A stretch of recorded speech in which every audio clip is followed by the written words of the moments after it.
What is up, people of the internet? It is me, Real American, back in with a new video. Today, it is time that we discuss the coalitions within the Republican Party and why 2024 is most likely the most critical election the Republican Party has for its future. I know it sounds dramatic, but a new poll came out just today, or I think yesterday, and it shows that the old ways, the old traditional Republican coalition, it is not sustainable. While this new, more MAGA, nationalist, populist, whatever you want to call it, Trump coalition, in fact, long term, makes much more sense than the traditional coalition Republicans have had for years.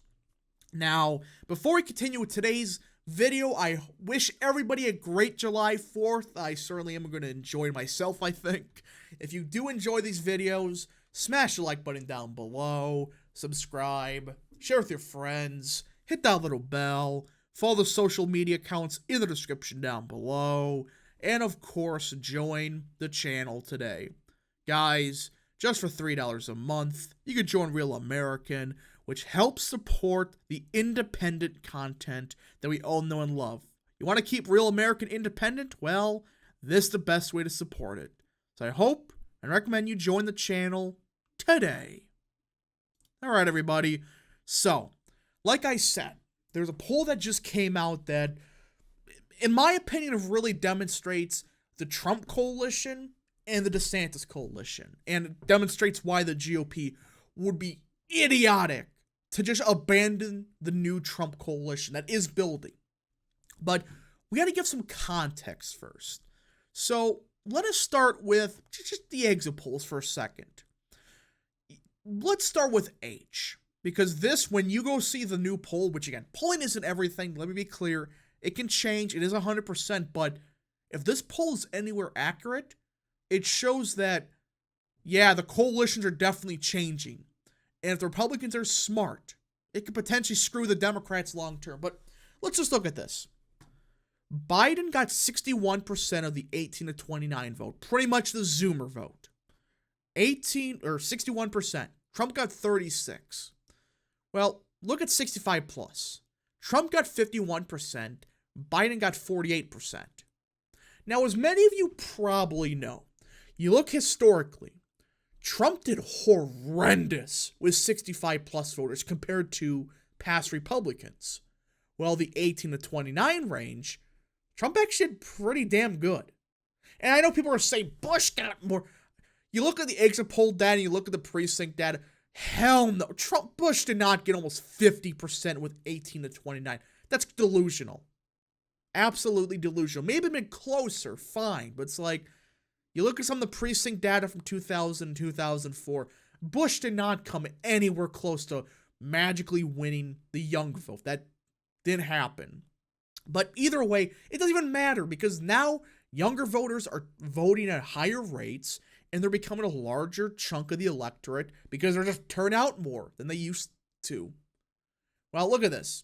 All right, so Trump did historically bad with 65 plus voters, but pretty solid with 18 to 29 voters. And you look by race. White voters, Trump did with them. I know, that's a narrative. They make it sound like, oh, Trump, he only has white voters. Compared to other Republicans, this white vote, that wasn't the most impressive. But again, this is more to do with the fact that the numbers, they kind of really didn't change, but it's a difference of who the white voters are.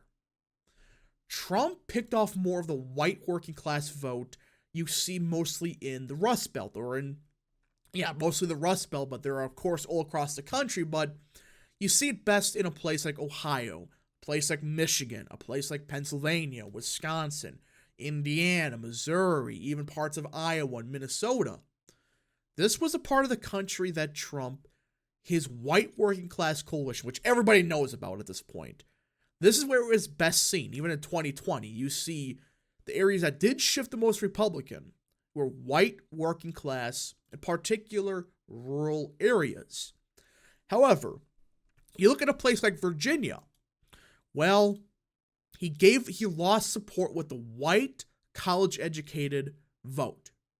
That's what the coalitions changed, which most people know about. White college grads became far more Democrat, while white working class voters that don't necessarily have a 4-year degree, they became far more Republican, but they balanced out. But this is a thing that many people ignore. If the demographics of America were from when Reagan won in 1988, we'll just say that for example, Trump would have easily won re-election, just for the simple fact America's becoming less and less white and more quote-unquote affluent, though there's numbers saying that there's questionable metrics if that's really true, but the point is, in particular, America became less white. It became more Hispanic, more Asian. And that's the key difference. Many people just ignore that. If America had the demographics from even 20 years ago, Trump would have won easily. It's just America's becoming less and less white. Well, you look at the African American and Latino support for Trump. For 8% with African American, which is about average, maybe a point better than usual, but this Hispanic number, 35% with Hispanics. That is a record share. And people are saying about, Bush. There's a key difference, though. Bush was the governor of Texas.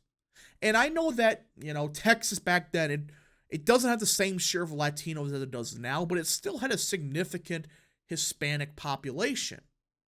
Plus, incumbents do slightly better with Hispanics than usual, but he didn't do this. A 55-point shift in Star. Bush never came close to winning a place like Zapata, Star, Hidalgo, etc. Never. He just did better with Hispanics because, he was the governor of Texas. Plus, back then, the Hispanic vote share wasn't even anywhere close as it was now. That's the key difference. Back then, they didn't turn out as much, and they weren't the largest share of the electorate, or comparatively. That's the difference. So it's like, okay, they're 2%, let's say 4% back then. Now, what are they, 9%? So, back then they just didn't turn out as much. That's a big thing many people just ignore. Back in 2004, 2000, turnout was nowhere near was 2020. So I'm not the biggest fan of this comparison because it's like, what if a lot of these Hispanics that turned out, they were just more conservative? In 2020, it was basically every voter that could possibly vote, it seemed like they voted. That was record turnout. So that's my whole point. It's like, 2004, Bush may have done better comparatively, but there are many metrics to indicate that had to do with turnout, had to do with the fact that he was a governor of Texas. It inflated his numbers a little bit.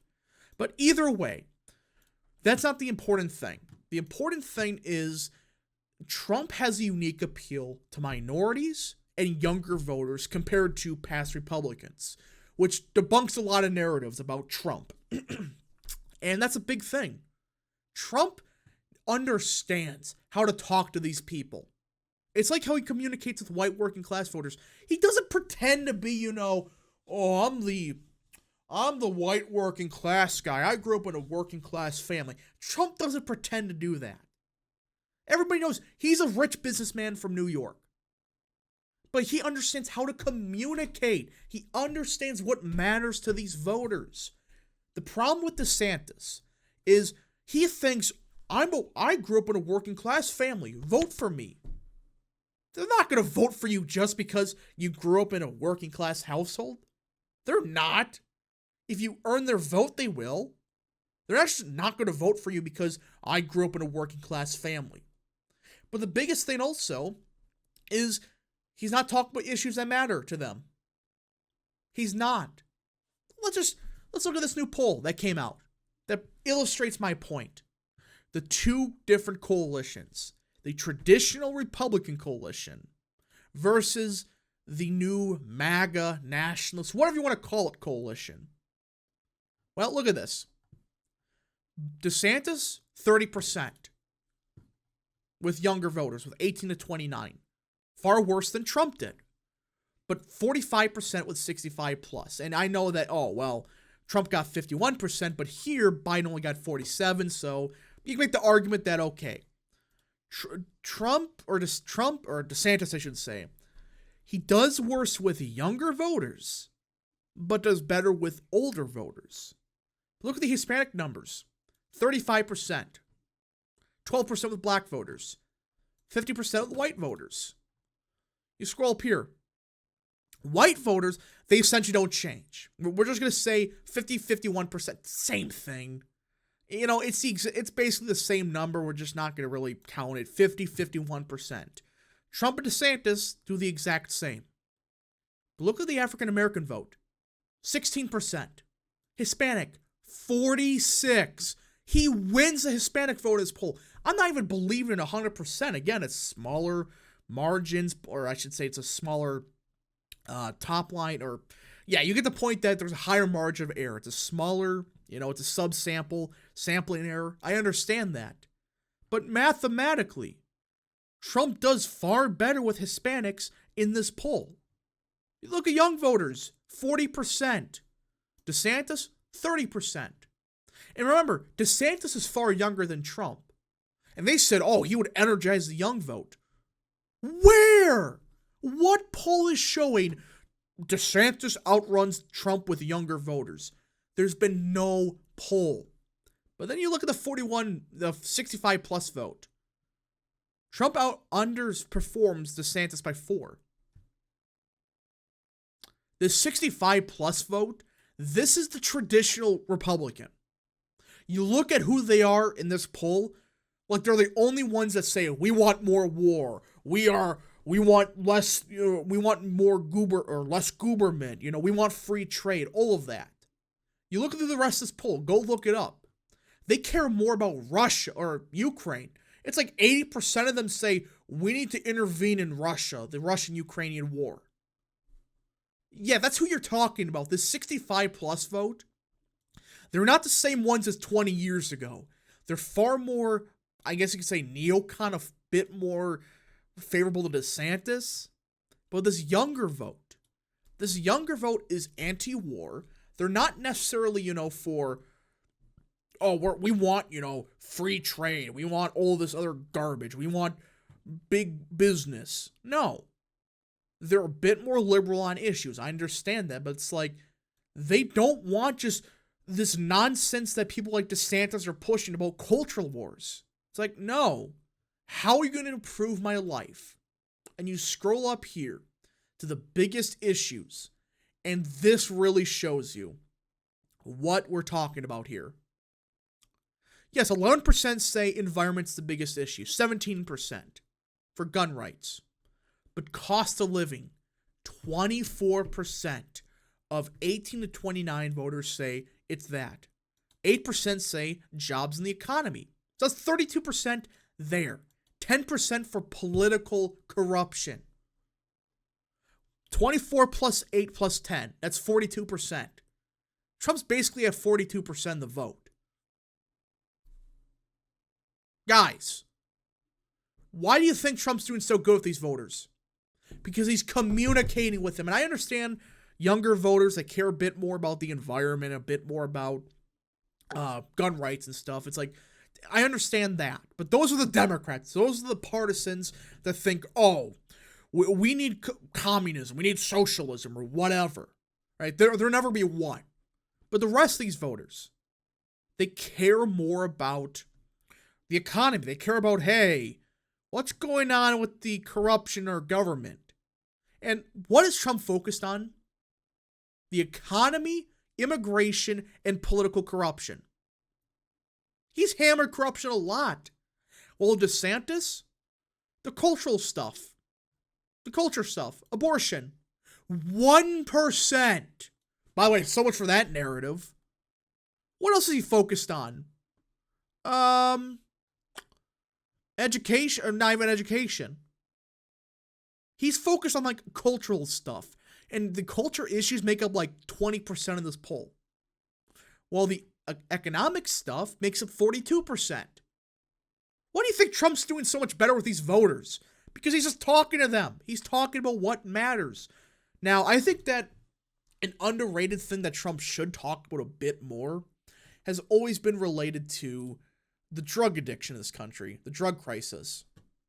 7% of 18 to 29 say drug abuse is the biggest issue. Compare that to 3% in total. I'm just saying, like, there are some issues Trump should hammer also, but when you look at what matters to voters, they don't give a shit about, the abortion issue's done. I mean, there's nobody that really talks about outside of partisan Dems.